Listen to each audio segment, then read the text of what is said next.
আমার নাম নিকিতা। আমার বিয়ে আমার নিজের গ্রামেই হয়েছিল। এটা প্রেমের বিয়ে ছিল না, কারণ আমাদের গ্রামে প্রেম করে বিয়ে করাকে পাপ বলে মনে করা হতো। আমরা দুজন একে অপরকে চিনতামও না। আমার স্বামীর নাম ছিল অভিনব। আমরা একই গ্রামের বাসিন্দা ছিলাম। আসলে আমার শ্বশুর অনেক আগে থেকেই আমার বাবাকে চিনতেন। যৌবনে তারা দুজন খুব ভালো বন্ধু ছিলেন, কিন্তু তখন আমার বাবা আর বেঁচে ছিলেন না। আমার পরিবারও খুব বড় ছিল না। আমি ছিলাম আমার বাবা মায়ের একমাত্র মেয়ে। আমার মা খুব গরিব ছিলেন এবং চাইতেন যত দ্রুত সম্ভব আমার বিয়ে হয়ে যাক। আমার শ্বশুর সিদ্ধান্ত নিলেন যে তিনি তার মৃত বন্ধুর মেয়েকে নিজের বাড়ির বউ করে আনবেন। আমার চেহারা ও দেখতে আমাকে খুব ভালো ছিল। আমি খুব বেশি পড়াশোনা করিনি, তবে অল্প স্বল্প পড়তে লিখতে জানতাম। যখন আমার শ্বশুর বাড়িতে বললেন যে তিনি অভিনবের জন্য একটি মেয়ে পছন্দ করেছেন, তখন আমার শাশুড়ি অবাক হয়ে গেলেন। তিনি ভাবতেই পারছিলেন না যে তাঁর স্বামী কার কথা বলছেন। অভিনব ছোটবেলা থেকেই পরিশ্রমী ছিলেন। তিনি সারা জীবন কঠোর পরিশ্রম করে কাটিয়েছিলেন। আমার এক দেওরও ছিল, নাম কেশব। সে শহরে পড়াশোনা করেছিল। খুব বড় চাকরি না করলেও বাড়ির সবাই তাকে অভিনবের চেয়ে বেশি গুরুত্ব দিত। কেশব আমার স্বামীর চেয়ে ছোট ছিল, তবুও তার বিয়ে আগে হয়ে গিয়েছিল। আমার স্বামীর 3জন বোনও ছিল। তারা বিয়ে হয়ে যাওয়ার পরও প্রায়ই বাপের বাড়িতে চলে আসতো। আমাদের গ্রামের রীতিনীতি ও সামাজিক নিয়মের গুরুত্ব ছিল অনেক বেশি। গ্রামের কিছু মানুষ মনে করলো, যদি আমার শ্বশুর একজন বিধবা মহিলার মেয়ের বিয়ের একটি সম্মানিত পরিবারে দিতে চান, তাহলে সেটা খুব ভালো কাজ হবে। আমার শ্বশুর শুধু পরিবারের সদস্যদেরই জানাননি, পুরো গ্রামের সামনে ঘোষণা করেছিলেন, আমি আমার বন্ধু দিলীপের মেয়েকে আমার বড় ছেলে অভিনবের জন্য পছন্দ করেছি এবং খুব শীঘ্রই তাদের বিয়ে দেব। আমার শাশুড়ি আমাকে পছন্দ করতেন না, কারণ আমি ছিলাম গরিব পরিবারের মেয়ে। তিনি চেয়েছিলেন তার বড় ছেলের বউও যেন ছোট বউ জাহ্নবীর মতো শিক্ষিত, শহুরে এবং অনেক যৌতুক নিয়ে আসা মেয়ে হয়। কিন্তু সেটা সম্ভব ছিল না। আমার স্বামী বেশি পড়াশোনা করেননি। অন্যদিকে আমার শাশুড়ি চেয়েছিলেন জাহ্নবীর ছোট বোন যেন অভিনবের স্ত্রী হয়ে এই বাড়িতে আসে, তাহলে 2 বোন একই বাড়িতে থাকবে এবং আবারও প্রচুর যৌতুক পাওয়া যাবে। কিন্তু এবার আমার শ্বশুর নিজের সিদ্ধান্তে অটল ছিলেন। তিনি বড় ছেলের বিয়ের ব্যাপারটা নিজের হাতে নিয়েছিলেন। আমার শাশুড়ি অনেকবার আমাদের বাড়িতে এসে বলেছিলেন, তুমি আমার ছেলের পেছনে লেগে আছো, ওর কাছ থেকে দূরে সরে যাও। আমি তোমাকে আমার বাড়ির বউ করতে চাই না। আমি আর আমার মা চুপচাপ তার কথা শুনতাম। আমরা ছিলাম গরিব ও অসহায়। আমাদের মাথার ওপর কোনো পুরুষ মানুষের ছায়া ছিল না। কিন্তু আমার মা সিদ্ধান্ত নিয়ে ফেলেছিলেন যে যদি আমার শ্বশুর সত্যিই আমাকে তার বাড়ির বউ করতে চান, তাহলে তিনি কাউকে ভয় পাবেন না এবং পিছু হটবেন না। তিনি চেয়েছিলেন তার একমাত্র মেয়ের ভবিষ্যৎ ভালো হোক। আমার শ্বশুরবাড়ির সবাই আমার বিয়ের বিরুদ্ধে ছিল। শুধু একজন মানুষই আমার পাশে ছিলেন, আমার শ্বশুর। তিনি ছিলেন নরম মনের, ন্যায়পরায়ণ একজন মানুষ। বাড়িতে সাধারণত আমার শাশুড়ির কথাই সবাই মানত, তবে শ্বশুরের কথাও কেউ সহজে অমান্য করত না। আমার স্বামী অভিনব বাড়ির বড় ছেলে ছিলেন। তিনি নিজের বাবাকে খুব সম্মান করতেন এবং বাবার কথা মায়ের কথার আগেই মেনে নিতেন, কারণ আমার শ্বশুর গ্রামের একজন সম্মানিত ব্যক্তি ছিলেন। পঞ্চায়েতেও তার মতামতের মূল্য ছিল। অবশেষে আমাদের বিয়ে হয়ে গেল। বিয়ের পর আমার শ্বশুর ঘোষণা করলেন যে আমি এবং অভিনব এই বাড়িতেই থাকব। আমাদের জন্য আলাদা একটি ঘরও দেওয়া হলো। ব্যবহার করার জন্য কিছু আসবাবপত্র ও প্রয়োজনীয় জিনিসপত্রও দেওয়া হলো। সবচেয়ে বড় কথা, আমার শ্বশুর আমার মায়ের কাছ থেকে 1 টাকাও যৌতুক নেননি। তিনি আমার মাকে বলেছিলেন, বোন, আমি আপনার কাছ থেকে একটি পেরেকও যৌতুক হিসাবে নিতে চাই না। আমি শুধু আমার বন্ধুর মেয়েকে নিজের বাড়ির বউ করে তার আত্মাকে শান্তি দিতে চাই। যৌতুক নিয়ে আমি তার আত্মাকে কষ্ট দিতে চাই না। শ্বশুরের এই কথাগুলো শুনে আমার মায়ের চোখে আনন্দের জল এসে গিয়েছিল, কারণ সত্যি বলতে যৌতুক দেওয়ার মতো সামর্থ্য আমাদের ছিল না। আমার মা মানুষের বাড়িতে কাজ করে কোনো রকমের সংসার চালাতেন। সেই বাড়িতে শুধু 2জন মানুষই আমার সঙ্গে ভালো ব্যবহার করতেন, আমার স্বামী অভিনব এবং আমার শ্বশুর। বাকি সবাই ছিল আমার প্রতি কঠোর। কেউ সুযোগ পেলেই খোঁটা দিত, কেউ মজা করার নামে অপমান করত। আমার শাশুড়ি সবসময় ছোট বউ জাহ্নবীর প্রশংসা করতেন। জাহ্নবী তখন অনেক আগেই সেই বাড়িতে এসেছিল। আমার শাশুড়ি কখনো ভাবেননি যে আগে বড় ছেলের বিয়ে হওয়া উচিত। তিনি শুধু ছোট ছেলে কেশবের ইচ্ছা পূরণ করেছিলেন। আসলে কেশব আর জাহ্নবীর বিয়ে ছিল প্রেমের বিয়ে, কিন্তু এই সত্যটা সবাইয়ের কাছ থেকে লুকিয়ে রাখা হয়েছিল, কারণ আমাদের গ্রামে প্রেমের বিয়েকে খারাপ চোখে দেখা হতো। তাই আমার শাশুড়ি সবাইকে বলেছিলেন যে তিনি নিজেই শহরে গিয়ে জাহ্নবীকে পছন্দ করেছিলেন। তিনি আরও বলেছিলেন যে জাহ্নবীর অনেক ভালো ভালো সম্বন্ধ ছিল এবং সে শিক্ষিত মেয়ে হওয়ায় শিক্ষিত ছেলের সঙ্গেই তার বিয়ে হওয়া উচিত ছিল। গ্রামের মানুষও সেই কথা বিশ্বাস করে নিয়েছিলেন। আমি সেসব সত্যি জানতে পেরেছিলাম বিয়ের পর। আমার শাশুড়ি আর জাহ্নবী যেন এক শক্তিশালী দল তৈরি করে রেখেছিল। আমার 3 ননদও তাদের পক্ষেই থাকতো। আমি বাড়িতে পা রাখার পর থেকেই তারা আমাকে আলাদা করে দিল এবং প্রায় সব বিষয়েই আমাকে লক্ষ্য করে কথা বলতে শুরু করলো। অভিনব সকালে কাজের জন্য বেরিয়ে যেতেন। তিনি দিনভর কঠোর পরিশ্রম করতেন আর আমি বাড়ির সমস্ত কাজ সামলাতাম। তাই আমি কখনো চাইতাম না তার ওপর আর কোনো মানসিক চাপ দিই। রাতে যখন তিনি বাড়ি ফিরতেন তখন জিজ্ঞেস করতেন, সব ঠিক আছে তো? আমি সব সময় হাসি মুখে বলতাম, হ্যাঁ, সব ঠিক আছে। আমি চাইতাম না তিনি সারাদিনের ক্লান্তির পর আমার কষ্ট শুনে আরও দুশ্চিন্তায় পড়ুন। অনেক সময় বাড়ির লোকেরা আমাকে ঠিকমতো খাবারও দিত না, কিন্তু তবুও আমি অভিনবকে বলতাম আমি সবার সঙ্গে বসে খেয়ে নিয়েছি, কারণ আমি চাইতাম তিনি নিশ্চিন্তে কাজ করতে পারেন। আমার শ্বশুর যদি কখনো আমার পক্ষ নিয়ে কিছু বলতেন কিংবা আমি তার সঙ্গে দুটো কথা বলতাম, তাহলেই পুরো বাড়ির পরিবেশ বদলে যেত। শাশুড়ি রেগে যেতেন, ননদেরা কটূক্তি করত। তারা বারবার বলতো, তুই জোর করে আমাদের ভাইয়ের গলায় ঝুলে গেছিস, তুই আমাদের ভাইয়ের যোগ্যই না। একদিন শাশুড়ি আবার আমাকে একই কথা বললেন। সেদিন আমার শ্বশুর তাকে থামিয়ে দিলেন, আর প্রথমবারের মতো আমিও সাহস করে উত্তর দিলাম। আমি সাহস করে বলেছিলাম, আমি নিজের ইচ্ছায় এই বাড়িতে আসিনি, আমাকে বিয়ে করে এই বাড়িতে আনা হয়েছে। আমি আপনার ছেলের সঙ্গে জোর করে লেগে থাকিনি। আমার ভাগ্যে ওর সঙ্গে সম্পর্ক লেখা ছিল। আমি ওর স্ত্রী আর আমি আমার স্বামীকে ভালোবাসি। আমার কথা শুনে শাশুড়ি রাগে ফেটে পড়লেন। তিনি বললেন, ভালোবাসা দিয়ে আমরা কি করব? আমাদের দরকার সম্মান। তোর মতো গরিব মেয়ে এই বাড়িতে এসে আমাদের পরিবারের মান সম্মান নষ্ট করেছে। তুই এই বাড়ির প্রথম বউ যাকে পরিবারের কেউই পছন্দ করে না। গ্রামের লোকেরা করুণা দেখিয়ে তোকে আমাদের ঘাড়ে চাপিয়ে দিয়েছে, না হলে আমরা কখনো তোকে এই বাড়ির বউ বানাতাম না। তিনি আরও বললেন, তোর বাবা যদি বেঁচে থাকতো আমি তার সঙ্গে কথা বলতাম, এই বিয়ে কোনোদিন হতে দিতাম না। তোর মা মিথ্যা কান্নাকাটি করে গ্রামের লোকদের ভুল বুঝিয়েছে, আর যখন তুই এই বাড়ির ওপর অধিকার দেখাতে চাইছিস। আমি চুপচাপ দাঁড়িয়ে তার কথা শুনছিলাম, চোখ দিয়ে অশ্রু গড়িয়ে পড়ছিল। ঠিক তখনই আমার শ্বশুর সবার সামনে বললেন, তোমরা এই মেয়েটাকে ভুল বুঝছো কেন? এর কোনো দোষ নেই। আমি আমার বন্ধুর মেয়েকে এই বাড়ির বউ করার সিদ্ধান্ত নিয়েছি। আমি তাকে সম্মানের সঙ্গে এই বাড়িতে এনেছি। আমার ছেলে ওর সঙ্গে সুখে আছে, তাহলে তোমাদের সমস্যা কোথায়? শাশুড়ি বিরক্ত হয়ে বললেন, আপনি সব সময় ওর পক্ষ নেন। আপনি ওকে মাথায় তুলে রেখেছেন, ও যা চায় তাই পায়, তাই এখন ও আমাদের সবার মাথায় চড়ে নাচছে। শ্বশুর দীর্ঘশ্বাস ফেলে বললেন, ও তো কারোর সঙ্গে খারাপ ব্যবহারও করে না। আমি শুধু চাই ওকে সেই সম্মান দেওয়া হোক যে সম্মান তোমরা ছোট বউকে দাও। এরপর তিনি আমার দিকে তাকিয়ে বললেন, বৌমা, তোমার শাশুড়ি জীবনে অনেক ভালো সময় দেখেছে। আমি কখনো ওর কোনো ইচ্ছা অপূর্ণ রাখিনি, কিন্তু এখন ও চায় সবাই ওর নিয়ন্ত্রণে থাকুক। তুমি ধৈর্য ধরো। আমি কাঁদতে কাঁদতে জিজ্ঞেস করলাম, বাবুজি, আপনি তো এই বাড়ির বড়, তাহলে আপনি কিছু বলেন না কেন? তিনি মৃদু হেসে বললেন, আমি শুধু নামেই বড়।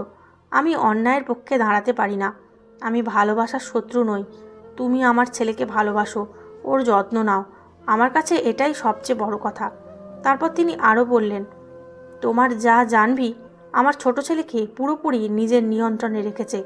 আমার ছেলে ওর কথাতেই ওঠে বসে, কিন্তু তোমার শাশুড়ির চোখে সেটা সমস্যা নয়, কারণ জানবি অনেক যৌতুক এনেছে এবং ধনী বাড়ির মেয়ে। আমি মন দিয়ে তার কথা শুনছিলাম।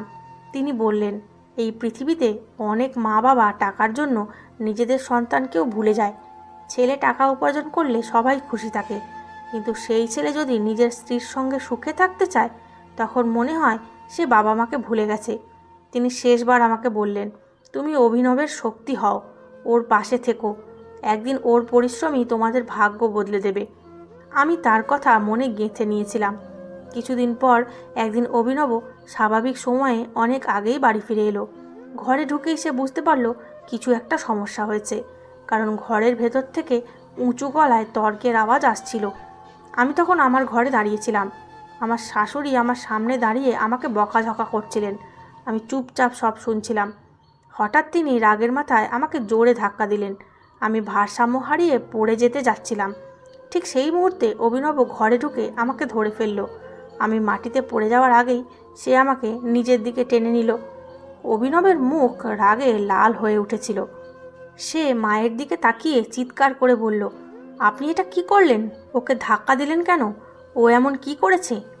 শাশুড়ি কয়েক মুহূর্তের জন্য চুপ হয়ে গেলেন, কারণ সত্যিই আমি কোনো বড় ভুল করিনি। সেদিন জাহ্নবীর বাপের বাড়ির লোকেরা এসেছিল। তাদের আপ্যায়নের জন্য জাহ্নবী তার দামি ডিনার সেট বের করেছিল। আমি টেবিলে প্লেট সাজাচ্ছিলাম। হঠাৎ অসাবধানতাবশত আমার হাত থেকে একটি প্লেট পড়ে ভেঙে যায়। ব্যাস সেইটুকুই। জাহ্নবী আমাকে সবার সামনে অপমান করে বলেছিল, তুই তো গরিব, এমন থালা বাসন জীবনে দেখেছিস? এই ডিনার সেটের দাম তোর মায়ের কয়েক মাসের আয়ের চেয়েও বেশি।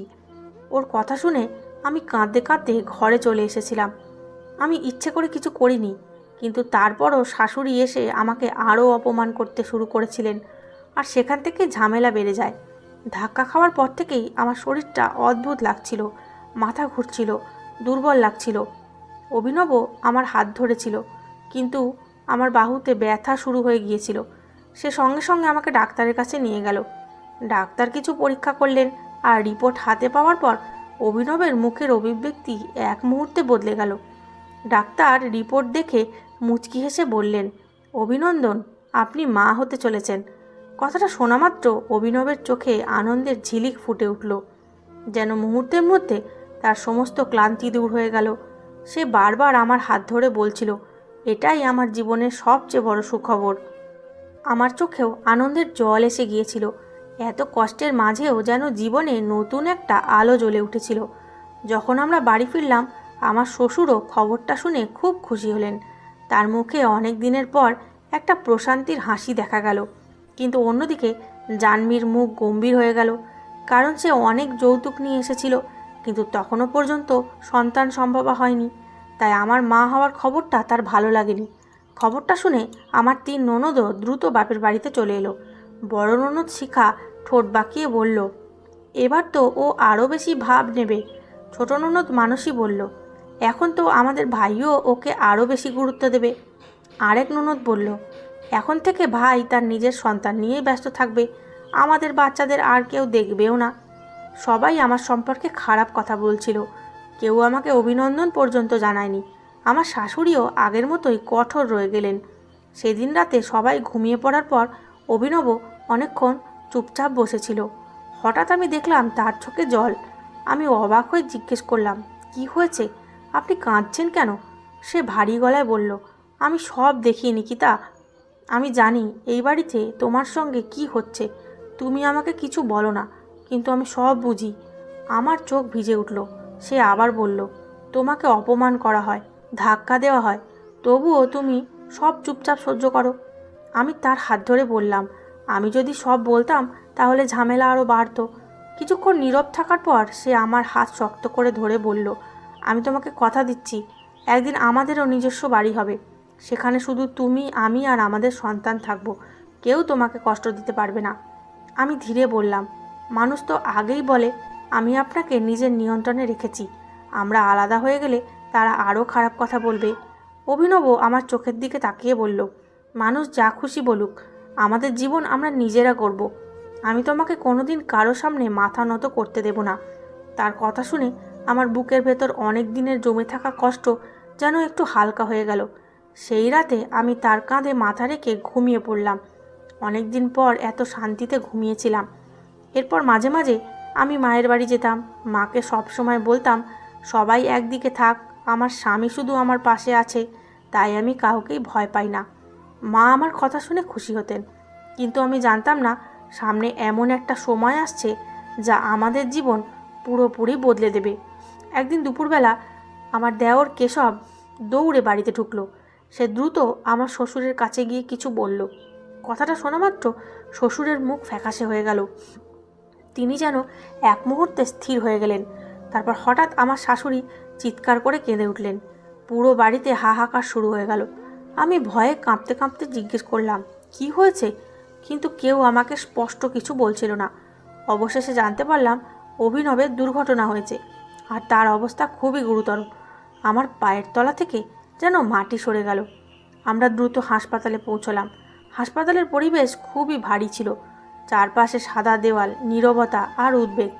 ডাক্তার আমাদের জানালেন শরীরে বড় কোনো আঘাত নেই, কিন্তু মাথায় গুরুতর আঘাত লেগেছে। রোগী কোমায় চলে গেছেন। আমি যেন নিজের কানকে বিশ্বাস করতে পারছিলাম না। ডাক্তার আরও বললেন, তিনি কবে জ্ঞান ফিরবেন, আদৌ ফিরবেন কি না সেটা এখন বলা সম্ভব নয়। এই কথা শুনে আমার ভেতরে সব শক্তি ভেঙে পড়ল। শ্বশুর একটি চেয়ারে বসে পড়লেন। তার চোখে ছিল অসহায়ত্ব। শাশুড়ি বারবার কাঁদছিলেন আর আমাকে দোষ দিয়ে বলছিলেন, আমার ছেলেকে আমার কাছ থেকে দূরে সরিয়ে দিয়েছিস, সব তোর জন্য হয়েছে। হাসপাতালে উপস্থিত অনেকেই তাকে বোঝানোর চেষ্টা করছিলেন যে দুর্ঘটনা কারো হাতে থাকে না, কিন্তু তিনি কিছুই শুনতে চাইছিলেন না। ডাক্তার পরে জানালেন যে অভিনবকে বাঁচিয়ে রাখতে প্রতিদিন অনেক খরচ হবে। চিকিৎসা, ওষুধ, মেশিন সব কিছু চালিয়ে যেতে হবে। আমি ডাক্তারের কাছে অনুরোধ করলাম আমাকে ওর পাশে থাকতে দিন, কিন্তু ডাক্তার বললেন তিনি কোমায় আছেন, এখন আপনার উপস্থিতি তিনি বুঝতে পারবেন না, আপনি বাড়ি গিয়ে অপেক্ষা করুন। সেই মুহূর্তে মনে হলো আমার পৃথিবীটা অন্ধকার হয়ে গেছে। আমি ধীরে ধীরে হাসপাতাল থেকে বেরিয়ে এলাম, কিন্তু জানতাম না এটাই ছিল আমার জীবনের সবচেয়ে কঠিন অধ্যায়ের শুরু। হাসপাতাল থেকে বাড়ি ফেরার পর আমার জীবন পুরোপুরি বদলে গেল। আগেও এই বাড়িতে আমাকে খুব একটা আপন মনে করা হতো না, কিন্তু অভিনব কোমায় চলে যাওয়ার পর পরিস্থিতি আরও খারাপ হয়ে গেল। এখন আমার সঙ্গে একেবারে কাজের লোকের মতো আচরণ করা হতো। কখনো অপমান, কখনো তিরস্কার, কখনো অকারণে বকাঝকা। এসব যেন আমার নিত্যদিনের সঙ্গী হয়ে গেল। আমার ননদেরা, যারা আগে অভিনবের সামনে আমার সঙ্গে বেশি খারাপ ব্যবহার করার সাহস পেত না, এখন সুযোগ পেলেই আমাকে কাজ করাতো। কেউ নিজের কাপড় এনে বলতো, এগুলো ধুয়ে দাও। কেউ বলতো, আমার পায়ে খুব ব্যথা করছে, একটু টিপে দাও। আমি গর্ভবতী ছিলাম, শরীরও দুর্বল ছিল, কিন্তু কেউ তা নিয়ে ভাবতো না। সারাদিন বাড়ির কাজ করতে করতে আমি ক্লান্ত হয়ে পড়তাম। অনেক সময় শরীর খারাপ থাকলেও আমাকে বিশ্রাম দেওয়া হতো না। সময় এগিয়ে চলল। অবশেষে আমি একটি পুত্র সন্তানের জন্ম দিলাম। একদিকে নতুন প্রাণের আগমনে আনন্দ ছিল, অন্যদিকে অভিনবের অচেতন অবস্থা সেই আনন্দকে অসম্পূর্ণ করে রেখেছিল। আমি ছেলের নাম রাখলাম অভিমন্যু। এটা সেই নাম যেটা অভিনব বহু আগেই নিজের ভবিষ্যৎ ছেলের জন্য ঠিক করে রেখেছিল, কিন্তু ভাগ্যের নির্মম পরিহাস, সে নিজের ছেলেকে একবারও দেখতে পারেনি, না কোলে নিতে পেরেছিল, না তার মুখে বাবা ডাক শুনতে পেয়েছিল। আমি নিয়মিত হাসপাতালে যেতাম, অভিনবকে একইভাবে শুয়ে থাকতে দেখতাম। মাথায় ব্যান্ডেজ, শরীরে কোনো নড়াচড়া নেই, শুধু মেশিনের শব্দ জানিয়ে দিত যে সে এখনও বেঁচে আছে। ডাক্তাররা বলতেন, কোমার রোগীদের ব্যাপারে কিছুই নিশ্চিত করে বলা যায় না, কেউ কয়েকদিনেই জেগে ওঠে, কেউ কয়েক বছরেও না। এই কথাগুলো শুনে আমার বুকটা আরও ভারী হয়ে উঠত। অভিমন্যু বড় হতে লাগলো। একদিন সে 1 বছরের হয়ে গেল। আমি যখন তাকে নিয়ে হাসপাতালে যেতাম, তখন সে সরল কণ্ঠে বলতো, বাবা বাবা, কিন্তু তার সেই ডাক হাসপাতালের ঘরের ভেতর প্রতিধ্বনিত হয়ে মিলিয়ে যেত। অভিনবের মুখে কোনো পরিবর্তন আসতো না, সে আগের মতোই নিশ্চুপ পড়ে থাকতো। একদিন ডাক্তার আমাকে বললেন, এটা অ্যাক্টিভ কোমা নয়, উনি এখন ডিপ কোমায় আছেন। এই অবস্থায় রোগী বাইরের কিছুই অনুভব করতে পারেন না। সেই কথাগুলো শুনে আমার হৃদয় আরও ভেঙে গেল। একদিন আমি হাসপাতালে অভিনবের পাশে বসেছিলাম, বাইরে আবহাওয়াও ছিল মেঘলা। হঠাৎ আমার শাশুড়ি সেখানে এসে হাজির হলেন। তার মুখে আগের মতোই কঠোরতা। তিনি আমাকে দেখে বললেন, এখানে বসে কি করছিস? বাড়িতে এত কাজ পড়ে আছে, উঠে যা। আমি শান্তভাবে বললাম, আমি একটু বসে তারপর চলে যাব। কিন্তু তিনি আমার কথা শুনলেন না, বরং বললেন, তুই বসে থাকলে কি ও ভালো হয়ে যাবে? এরপর তিনি আমাকে প্রায় ধাক্কা দিয়ে ঘর থেকে বের করে দিলেন। আমি দরজার বাইরে দাঁড়িয়েছিলাম। ভেতরে আমার স্বামী নিশ্চুপ পড়েছিল, আর বাইরে আমি কান্না চেপে দাঁড়িয়েছিলাম। সময় কেটে যাচ্ছিল, ঋতু বদলাচ্ছিল, উৎসব আসতো চলে যেত, কিন্তু আমার জীবনে কোনো আনন্দ ছিল না। আমার শ্বশুরও ধীরে ধীরে ভেঙে পড়ছিলেন। ছেলের এই অবস্থার ধাক্কা তিনি সহ্য করতে পারছিলেন না। তিনি আগের মতো কথা বলতেন না, চুপচাপ হয়ে গিয়েছিলেন। ঘরের পরিবেশও সবসময় ভারী থাকতো। আমি শুধু প্রার্থনা করতাম, হে ঈশ্বর, একবার শুধু অভিনবকে ফিরিয়ে দাও। এদিকে অভিমন্যু বড় হচ্ছিল। এখন শুধু দুধে তার পেট ভরত না, তার খাবারের প্রয়োজন ছিল, কিন্তু বাড়িতে সবসময় তার জন্য পর্যাপ্ত খাবার থাকতো না। আমি সারাদিন কাজ করতে করতে ক্লান্ত হয়ে যেতাম। কখনো কখনো যখন সে কাঁদতো তখন অসহায় হয়ে তাকে বলতাম, বাবা, যা আছে তাই খেয়ে নাও। সে চুপচাপ খেয়ে নিত, আর কখনো কখনো না খেয়েই ঘুমিয়ে পড়তো। সেই দৃশ্য দেখে আমার বুক ফেটে যেত। রাতে ওকে ঘুমাতে দেখে আমি নিজের ওপরই রাগ করতাম। ভাবতাম, এই শিশুটার কী দোষ? ওর বাবা কোমায় পড়ে আছে, আর আমি ওকে ঠিকমতো খাওয়াতেও পারছি না। এরই মধ্যে আমার জীবনে আরেকটা বড় আঘাত এলো। আমার শ্বশুর মারা গেলেন। আমি যেন শেষ আশ্রয়টুকুও হারিয়ে ফেললাম, কারণ তিনিই ছিলেন একমাত্র মানুষ যিনি মাঝে মাঝে আমার পক্ষে কথা বলতেন। তার মৃত্যুর পর আমার জীবনে আর কোনো রক্ষা কবচ রইল না।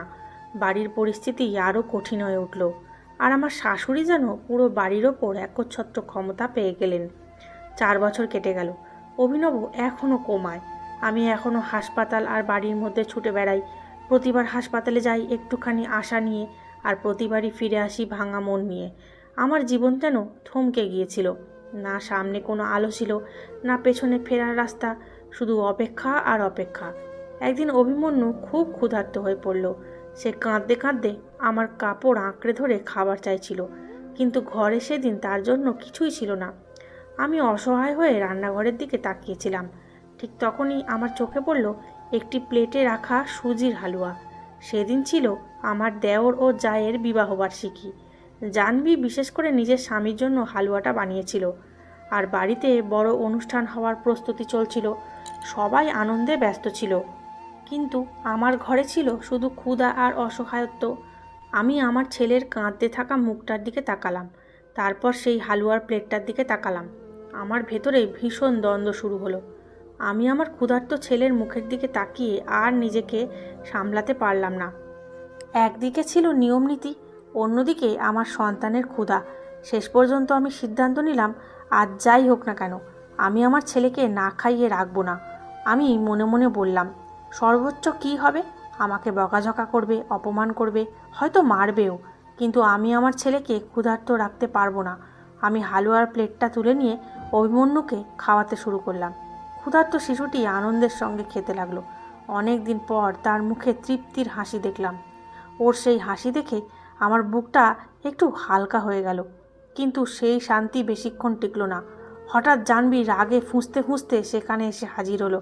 সে আমার হাত থেকে প্লেটটা কেড়ে নিল, তারপর সবার সামনে আমাকে অপমান করতে শুরু করলো। সে চিৎকার করে বলল, তোমার লজ্জা করে না? আমার বানানো হালুয়া চুরি করে নিজের ছেলেকে খাওয়াচ্ছ?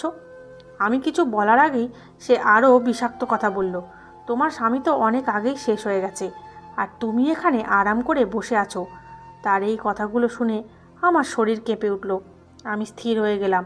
মনে হলো যেন কেউ আমার বুকের ভেতর ছুরি বসিয়ে দিয়েছে। আমি আর এক মুহূর্ত সেখানে দাঁড়িয়ে থাকতে পারলাম না। অভিমন্যুকে কোলে তুলে নিয়ে দ্রুত হাসপাতালের দিকে ছুটলাম। আমার মাথায় শুধু একটাই চিন্তা ঘুরছিল, কেন জাহ্নবী এমন কথা বলল? কিছু কি হয়েছে? আমি পাগলের মতো হাসপাতালে পৌঁছে গেলাম। হাসপাতালের প্রধান দরজার সামনে গিয়ে দেখি দরজা বন্ধ। আমি প্রহরীকে বললাম, আমাকে ভেতরে যেতে দিন, আমার স্বামী এখানে ভর্তি আছে। প্রহরী জিজ্ঞেস করলো, রোগীর নাম কি?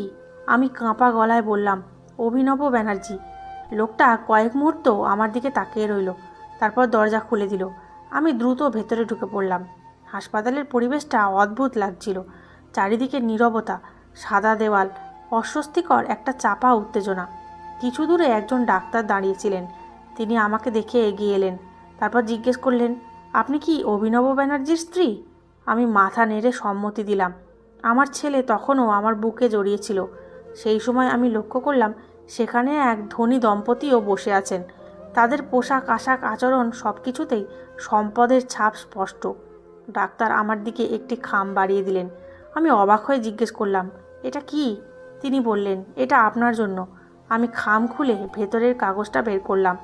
দেখলাম সেটা 30 লক্ষ টাকার একটি চেক। আমার হাত কাঁপতে শুরু করলো। আমি হতভম্ব হয়ে বললাম, এরা আমাকে এত টাকা কেন দেবে? আমি তো এদের চিনি না। ডাক্তার কয়েক মুহূর্ত চুপ করে রইলেন, তারপর ধীরে ধীরে বললেন, শুধু এই টাকাই নয়, এরা আপনার নামে একটি বাড়িও লিখে দিতে চান, যেখানে আপনি আপনার ছেলেকে নিয়ে থাকতে পারবেন। আমি আরও বিভ্রান্ত হয়ে গেলাম। আমার মাথা যেন কাজ করছিল না। আমি কাঁপা গলায় বললাম, আপনারা কারা? আর আমার স্বামী কোথায়? আমাকে তো বলা হয়েছে তিনি আর বেঁচে নেই। আমার প্রশ্ন শুনে ঘরে নীরবতা নেমে এলো। ডাক্তার গভীর শ্বাস নিয়ে বলতে শুরু করলেন, এরা মিস্টার ও মিসেস ঋত্বিক ভর্মা, খুব ধনী এবং সম্মানিত মানুষ। তিনি সেই দম্পতির দিকে ইঙ্গিত করলেন। তারপর বললেন, তাদের 6 বছরের মেয়ের দুটো কিডনিই নষ্ট হয়ে গিয়েছিল। সে জীবন মৃত্যুর মাঝখানে ঝুলছিল। আমি স্তব্ধ হয়ে শুনছিলাম। ডাক্তার আবার বললেন, একজন সুস্থ মানুষের একটি কিডনি দিয়েও জীবনযাপন করা সম্ভব। আপনার স্বামীর দুটো কিডনি সম্পূর্ণ সুস্থ ছিল। আমার বুক ধড়ফড় করতে লাগলো। ডাক্তার বললেন, তাই আপনার স্বামীর একটি কিডনি নিয়ে সেই ছোট্ট মেয়েটির শরীরে প্রতিস্থাপন করা হয়েছে। একথা শুনেই আমার মাথা ঘুরে উঠল। আমি চিৎকার করে উঠলাম, তার মানে আমার স্বামী আর বেঁচে নেই? আমার হাত থেকে চেকটা মেঝেতে পড়ে গেল। চোখের সামনে সব ঝাপসা হয়ে গেল। আমি শুধু অনুভব করলাম আমার শরীরটা হঠাৎ নিস্তেজ হয়ে যাচ্ছে। তারপর আর কিছু মনে নেই। আমি সেখানেই অজ্ঞান হয়ে পড়ে গেলাম। আমি কতক্ষণ অজ্ঞান ছিলাম জানি না। যখন আমার জ্ঞান ফিরল, তখন দেখলাম আমি হাসপাতালের একটি বিছানায় শুয়ে আছি। ঘরের আলো মৃদু ছিল, চারপাশে নিস্তব্ধতা। আমার পাশে ছোট্ট অভিমন্যু শান্তভাবে ঘুমিয়েছিল।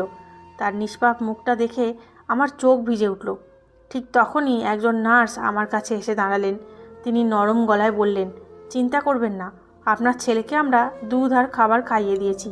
সে এখন ভালো আছে। আমি ধীরে ধীরে উঠে বসলাম। মাথাটা এখনও ভারী লাগছিল। আমি কষ্ট ভরা কণ্ঠে বললাম, আমার শরীর ঠিক আছে, কিন্তু আমার ভাগ্য খুব খারাপ। আমার স্বামী কোথায়? আমি তাকে দেখতে চাই। আমার মনের ভেতর তখন শুধু একটাই ইচ্ছে ছিল, একবার অভিনবকে শেষবারের মতো দেখতে চাই। নার্স আমার দিকে তাকিয়ে বললেন, আপনি আমার সঙ্গে আসুন। তিনি আরেকজন নার্সকে বললেন, বাচ্চাটার খেয়াল রাখবেন। যদি জেগে ওঠে তাহলে আমাদের কাছে নিয়ে আসবেন। এরপর তিনি আমাকে নিয়ে হাসপাতালের করিডোর দিয়ে হাঁটতে শুরু করলেন।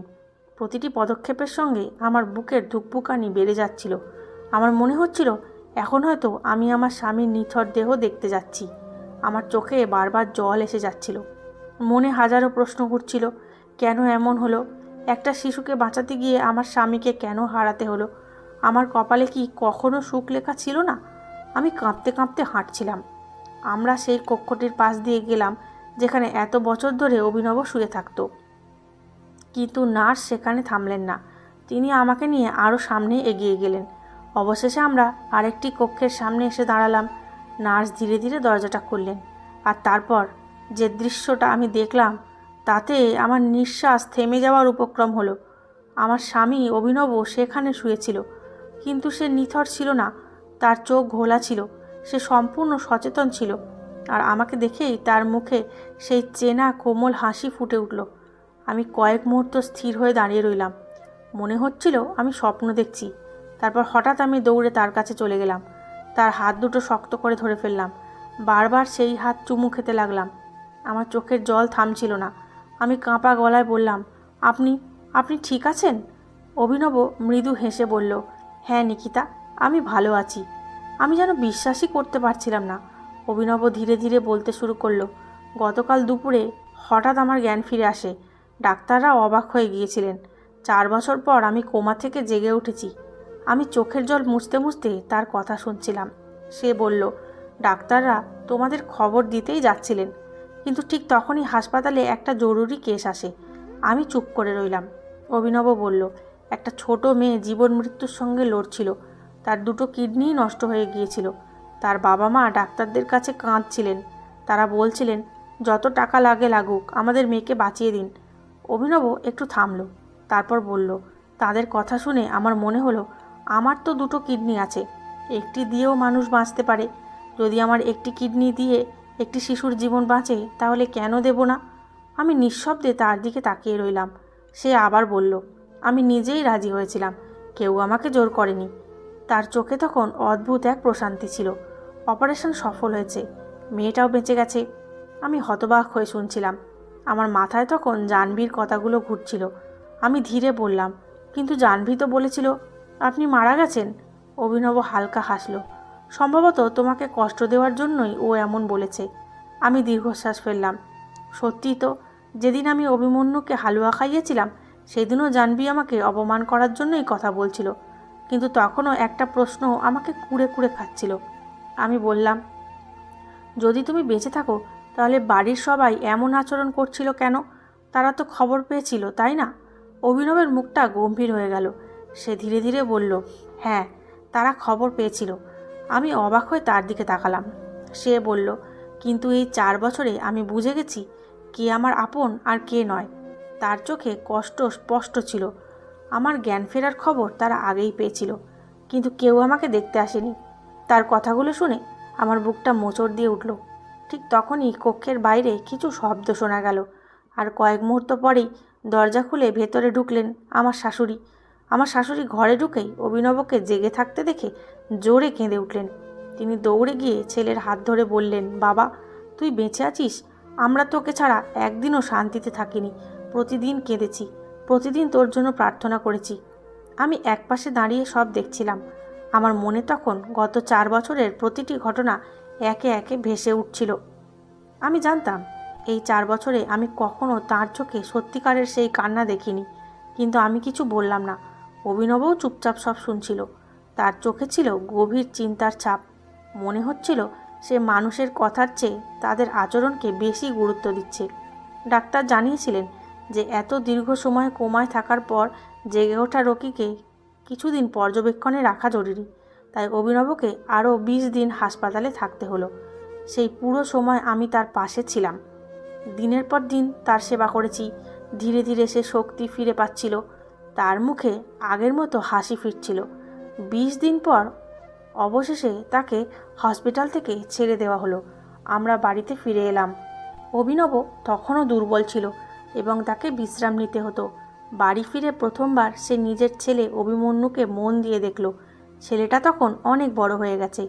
অভিনব ওকে কোলে নিয়ে অনেকক্ষণ চুপ করে বসে রইল। তারপর তার চোখ ভিজে উঠল। সে ধীরে বলল, আমি ওর শৈশবের সব সুন্দর মুহূর্ত মিস করেছি। ও প্রথম কবে হাঁটলো, কবে কথা বলতে শিখলো, কবে প্রথম আমাকে ডাকলো, আমি কিছুই দেখতে পেলাম না। আমি তার কাঁধে হাত রেখে বললাম, আপনি ফিরে এসেছেন, এটাই সবচেয়ে বড় কথা। বাকি সব সময়ের সঙ্গে ঠিক হয়ে যাবে। আমি সত্যিই বিশ্বাস করতাম এটাই আমাদের জীবনের নতুন শুরু, কিন্তু বাড়ির বাস্তবতা তখনও বদলায়নি। আমি আগের মতোই সব কাজ করতাম। আমাকে বারবার ডেকে কাজ করানো হতো। ননদেরা অভিনবের সামনে মিষ্টি ব্যবহার করত, যেন তারা কখনো আমার সঙ্গে খারাপ আচরণই করেনি।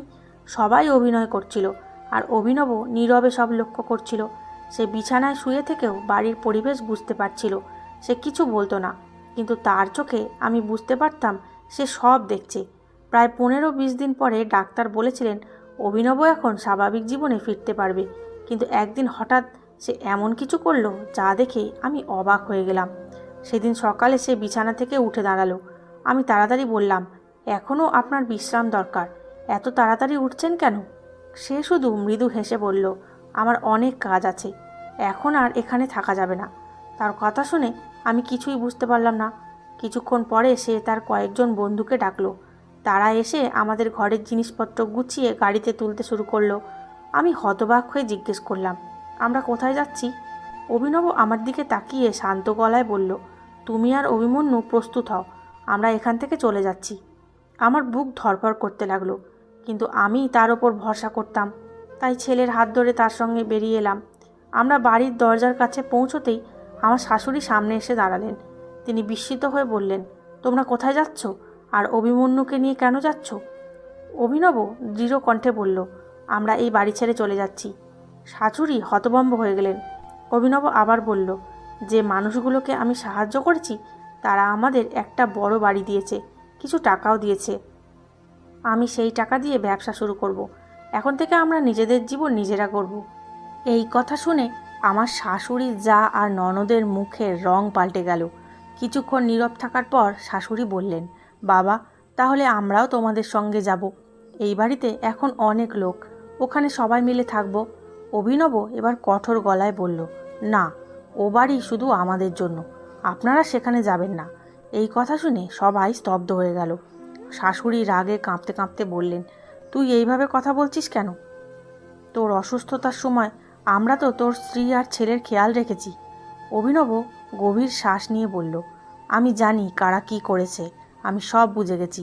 শাশুড়ির সঙ্গে সঙ্গে আমার দিকে আঙুল তুলে বললেন, এই মেয়েটাই তোর কান ভরেছে। আমি শান্ত গলায় বললাম, মা, আমরা এখন শুধু শান্তিতে বাঁচতে চাই। অভিনব আমার হাত শক্ত করে ধরল, অন্য হাতে সে অভিমন্যুকে কোলে তুলে নিল। তারপর আমরা গাড়িতে উঠে বসলাম। গাড়ি ধীরে ধীরে বাড়ি থেকে বেরিয়ে গেল। আমি জানালার বাইরে তাকিয়েছিলাম। যে বাড়িতে আমি বছরের পর বছর অপমান আর কষ্ট সহ্য করেছি, সেটা ধীরে ধীরে চোখের আড়াল হয়ে যাচ্ছিল। আমার চোখে জল চলে এলো, কিন্তু এবার সেই জল ছিল মুক্তির। প্রথমবারের মতো মনে হচ্ছিল আমি সত্যিই নতুন জীবনের পথে পা বাড়িয়েছি। গাড়ি যখন গ্রামের সীমানা ছেড়ে নতুন শহরের দিকে এগোচ্ছিল, তখন আমার মনে একসঙ্গে অনেক অনুভূতি কাজ করছিল। ভয় ছিল, কারণ আমি জানতাম না সামনে কী অপেক্ষা করছে। আবার আশাও ছিল, কারণ বহু বছর পর আমি আমার স্বামী আর ছেলেকে নিয়ে নতুন জীবন শুরু করতে যাচ্ছিলাম। আমার অসুস্থ মাকেও অভিনব আমাদের সঙ্গে নিয়ে এসেছিল। সে বলেছিল, মা, এখন থেকে আপনি আমাদের সঙ্গেই থাকবেন, আপনার চিকিৎসার দায়িত্ব আমার। আমার চোখে তখন কৃতজ্ঞতার জল চলে এসেছিল। আমার নিজের মাকে, যাকে এত বছর আমার শ্বশুরবাড়িতে ঢুকতেও দেওয়া হয়নি, আজ আমার স্বামী নিজের সম্মানের সঙ্গে আমাদের নতুন বাড়িতে নিয়ে যাচ্ছিল। কিছু সময় পর আমরা সেই নতুন বাড়ির সামনে পৌঁছালাম। বাড়িটা সত্যিই খুব সুন্দর ছিল। বড় ফটক, সামনে খোলা আঙিনা, চারপাশে গাছপালা, আর ভেতরে সাজানো গোছানো ঘর। আমরা গাড়ি থেকে নামতেই সেই ধনী দম্পতি এগিয়ে এলেন, যাদের মেয়ের জীবন অভিনবের কিডনি দানের মাধ্যমে বেঁচে গিয়েছিল। তাদের মুখে আন্তরিক হাসি ছিল। ভদ্রলোক বললেন, আপনারা অবশেষে এসে গেছেন, আমরা আপনাদেরই অপেক্ষা করছিলাম। ভদ্রমহিলা আমার হাত ধরে বললেন, আজ থেকে এই বাড়ি আপনাদের। তারা আমাদের পুরো বাড়ি ঘুরিয়ে দেখালেন। তারপর জানালেন, আমরা 1 বছর এখানে ছিলাম, এখন অন্য শহরে চলে যাচ্ছি। এই বাড়ি, এই আসবাবপত্র, সব কিছু আপনাদের জন্য রেখে যাচ্ছি। আমি বিশ্বাসই করতে পারছিলাম না। আমার চোখ ভিজে উঠল, কিন্তু এবার সেই কান্না ছিল আনন্দের। এদিকে ছোট্ট অভিমন্যু আনন্দে আঙিনায় দৌড়াতে শুরু করেছিল। তার হাসির শব্দ পুরো বাড়িতে ছড়িয়ে পড়ছিল।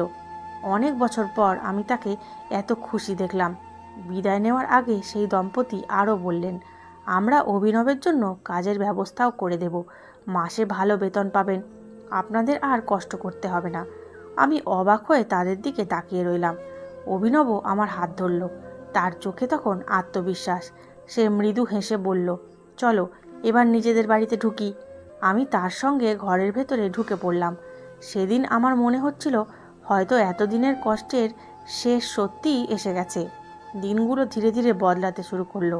অভিনব কয়েক সপ্তাহ বিশ্রাম নেওয়ার পর কাজে যোগ দিল। আমাদের সংসার গুছিয়ে উঠতে লাগলো। আমি নিজের ইচ্ছা মতো রান্না করতাম। আমরা একসঙ্গে বসে খেতাম। কেউ আর খাবারের হিসাব রাখতো না, কেউ অপমান করতো না, কেউ তুচ্ছ তাচ্ছিল্য করতো না। বাড়ির প্রতিটি কোণে যেন শান্তি ছিল। আমার মাও ধীরে ধীরে সুস্থ হয়ে উঠছিলেন। অভিমন্যু প্রতিদিন আরও প্রাণবন্ত হয়ে উঠছিল। সকালে অভিনব কাজে বেরোলে সে দৌড়ে গিয়ে বাবার পা জড়িয়ে ধরত। অভিনব তাকে কোলে তুলে নিত, গালে চুমু খেত। তারপর আমার দিকে তাকিয়ে হেসে বলতো, দেখো তো আমাদের ছেলে কত দুষ্টু হয়ে গেছে। আমি দরজার পাশে দাঁড়িয়ে তাদের দেখতাম আর মনে মনে ঈশ্বরকে ধন্যবাদ দিতাম। যে মানুষটাকে আমি বছরের পর বছর হাসপাতালের বিছানায় নিস্তব্ধ পড়ে থাকতে দেখেছি, সে আজ নিজের পায়ে দাঁড়িয়ে হাসছে। সন্ধ্যায় কাজ থেকে ফিরে অভিনব আমার হাতের রান্না খেয়ে বলতো, তোমার হাতের রান্নার মতো স্বাদ কোথাও পাই না। এসব শুনে আমার মন ভরে যেত। আমার জীবন সত্যিই বদলে গিয়েছিল। যে মানুষটা একদিন আমাকে প্রতিশ্রুতি দিয়েছিল, একদিন তোমাকে সুখের জীবন দেব, সে তার কথা রেখেছিল। এদিকে সেই দম্পতির মেয়েটিও পুরোপুরি সুস্থ হয়ে উঠেছিল। তারা প্রায়ই আমাদের বাড়িতে আসতো। তাদের মেয়েটি আর অভিমন্যু একসঙ্গে খেলতো, কখনো বল নিয়ে দৌড়াতো, কখনো দোলনায় বসতো। তাদের হাসির শব্দে পুরো বাড়ি মুখর হয়ে উঠত। মেয়েটির মা প্রায়ই আমার হাত ধরে বলতেন, নিজেদের কখনো একা ভাববেন না, আমরা সব সময় আপনাদের পাশে আছি। তাদের কথাগুলো শুনে আমার মনে এক অদ্ভুত শান্তি আসতো, কারণ বহু বছর পরে আমি বুঝতে পেরেছিলাম এই পৃথিবীতে শুধু খারাপ মানুষই নেই, ভালো মানুষও আছে। ধীরে ধীরে আমাদের জীবন আরও সুন্দর হতে লাগলো। অনেক সময় আমার মনে হতো আমি যেন স্বপ্ন দেখছি, কিন্তু যখন আমার স্বামী আর ছেলের হাসির শব্দ শুনতাম, তখন বুঝতাম এটাই বাস্তব। আর যখন বাস্তব এত সুন্দর হয়ে যায় তখন মানুষের আর স্বপ্ন দেখার প্রয়োজন হয় না। এক রাতে আমি আর অভিনব বারান্দায় বসে গল্প করছিলাম। হঠাৎ সে আমার দিকে তাকিয়ে বলল, নিকিতা, আমি যখন কোমায় ছিলাম তখন তোমার ওপর যা যা অত্যাচার হয়েছে সব আমাকে বলো। আমি কিছুক্ষণ চুপ করে রইলাম। তারপর বললাম, এখন সেসব কথা বলে কি হবে, সব তো শেষ হয়ে গেছে।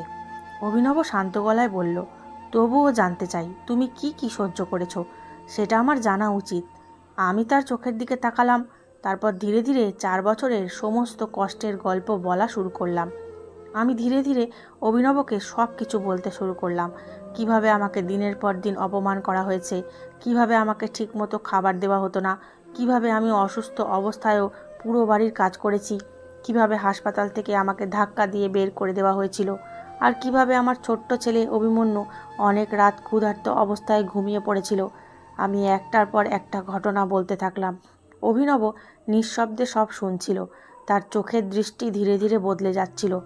যখন আমি বললাম যে অনেক দিন অভিমন্যুকে ঠিকমতো খাওয়াতে পারিনি, তখন তার চোখে জল চলে এলো। সে মুখ ঘুরিয়ে নিল, যেন আমি তার কান্না দেখতে না পাই। তারপর খুব আস্তে করে বলল, তুমি এসব কিভাবে সহ্য করেছিলে নিকিতা? আমি হালকা হেসে উত্তর দিলাম, হয়তো এই বিশ্বাস ছিল বলেই সহ্য করতে পেরেছি যে একদিন তুমি ফিরে আসবে। আমার কথা শুনে সে অনেকক্ষণ চুপ করে রইল। তারপর আমার হাত শক্ত করে ধরে রাখলো। সেই রাতে আমরা দুজনেই অনেকক্ষণ জেগেছিলাম, কিন্তু আমাদের মধ্যে আর কোনো অভিযোগ ছিল না, শুধু ছিল একে অপরকে ফিরে পাওয়ার শান্তি। এরপর ধীরে ধীরে সময় নিজের বিচার শুরু করলো। যারা আমাকে কষ্ট দিয়েছিল তাদের জীবনেও পরিবর্তন আসতে লাগলো। আমার শাশুড়ি, যিনি সবসময় জাহ্নবীকেই সবচেয়ে বেশি ভালোবাসতেন, এখন তার কাছ থেকেই অবহেলা পেতে শুরু করলেন। আমি বাড়ি ছেড়ে চলে আসার পর সেই বাড়িতে আর কোনো মানুষ ছিল না যে চুপচাপ সব কাজ করে দেবে। জাহ্নবী স্পষ্ট জানিয়ে দিয়েছিল, আমি এত যৌতুক নিয়ে এসেছি, আমি বাড়ির কাজ করার জন্য আসিনি। ফলে বাড়ির বেশিরভাগ কাজ এসে পড়ল আমার শাশুড়ির ওপর। আমার 3 ননদও ধীরে ধীরে বাবার বাড়িতে আসা কমিয়ে দিল, কারণ তাদেরও নানা কাজ করতে বলা হতো। আগের মতো আর কেউ তাদের মাথায় তুলে রাখছিল না। আমার দেওর কেশবও আগের মতো সুখে ছিল না। বাড়ির পরিবেশ প্রতিদিন খারাপ হতে থাকলো। তারপর একদিন আরও বড় একটা খবর এলো। ডাক্তার জানালেন যে জাহ্নবী কোনোদিনও মা হতে পারবে না। খবরটা পুরো পরিবারকে নাড়িয়ে দিল। সবাই স্তব্ধ হয়ে গেল। আমার শাশুড়ি ভেঙে পড়লেন, কারণ তিনি সব সময় ভাবতেন জাহ্নবীর সন্তান হবে পরিবারের ভবিষ্যৎ, কিন্তু ভাগ্য অন্য কিছু লিখে রেখেছিল। আমি দূর থেকে সব শুনছিলাম। আমার মনে হচ্ছিল যে অভিমন্যুকে তারা কখনো আপন মনে করেনি, আজ সেই অভিমন্যুই ছিল তাদের প্রকৃত রক্তের উত্তরাধিকার, কিন্তু তারা কখনো তাকে ভালোবাসেনি। এর কিছুদিন পর কেশব দ্বিতীয় বিয়ে করার সিদ্ধান্ত নিল।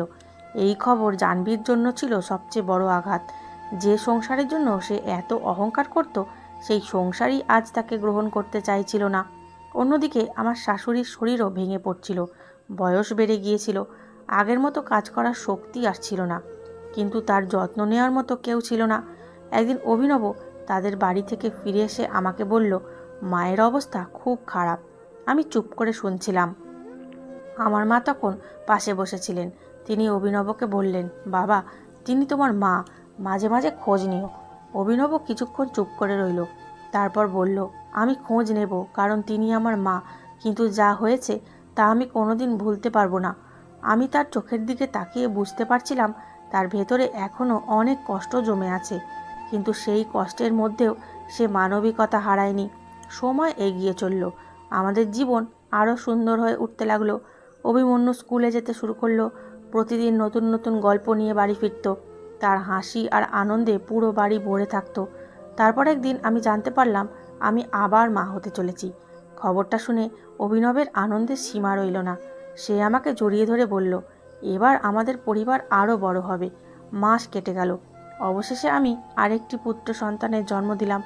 অভিনব যখন প্রথমবার নবজাতক ছেলেটিকে কোলে নিল, তখন তার চোখে অদ্ভুত এক উজ্জ্বলতা দেখা যাচ্ছিল। সে শিশুটির ছোট্ট হাত ধরে বলল, এবার আমার পরিবার সত্যিই সম্পূর্ণ হলো। আমি তাদের দুজনকে দেখে হাসছিলাম। আমার মনে হচ্ছিল এত কষ্ট, এত অপমান, এত কান্নার পর অবশেষে জীবন আমাকে পুরস্কার দিয়েছে। আমি শিখেছিলাম ধৈর্য কখনো বৃথা যায় না, ভালোবাসা কখনো হারিয়ে যায় না, আর অন্যায়ের বিচার একদিন না একদিন হয়ই। যারা অন্যকে কষ্ট দেয় তারা একদিন নিজেরাও সেই কষ্টের মুখোমুখি হয়। আর যারা ভালোবাসা আর সম্মান দিতে জানে শেষ পর্যন্ত তারাই সত্যিকারের সুখ খুঁজে পায়। আমি অনেক কিছু হারিয়েছি, অনেক কান্না করেছি, কিন্তু শেষ পর্যন্ত আমি আমার স্বামীকে ফিরে পেয়েছি, আমার পরিবারকে ফিরে পেয়েছি, আর সবচেয়ে বড় কথা, নিজের সম্মান ফিরে পেয়েছি। এই ছিল আমার গল্প, একটি মেয়ের গল্প যে সব হারিয়েও শেষ পর্যন্ত ভালোবাসা, সম্মান আর সুখ খুঁজে পেয়েছিল। বন্ধুরা, এই ছিল আজকের গল্প। গল্পটি আপনাদের কেমন লাগলো অবশ্যই কমেন্টের মাধ্যমে জানাবেন। আমি আপনাদের সকলের কমেন্টের উত্তর দেওয়ার চেষ্টা করব। আর গল্পটি ভালো লেগে থাকলে অবশ্যই একটা লাইক দেবেন, যাতে আমি চ্যানেলটিকে এগিয়ে নিয়ে যেতে পারি। আর চ্যানেলে নতুন হয়ে থাকলে চ্যানেলটি সাবস্ক্রাইব করে বেল আইকনটি প্রেস করে নেবেন, যাতে পরবর্তী গল্প সবার আগে আপনার কাছে পৌঁছায়। ধন্যবাদ।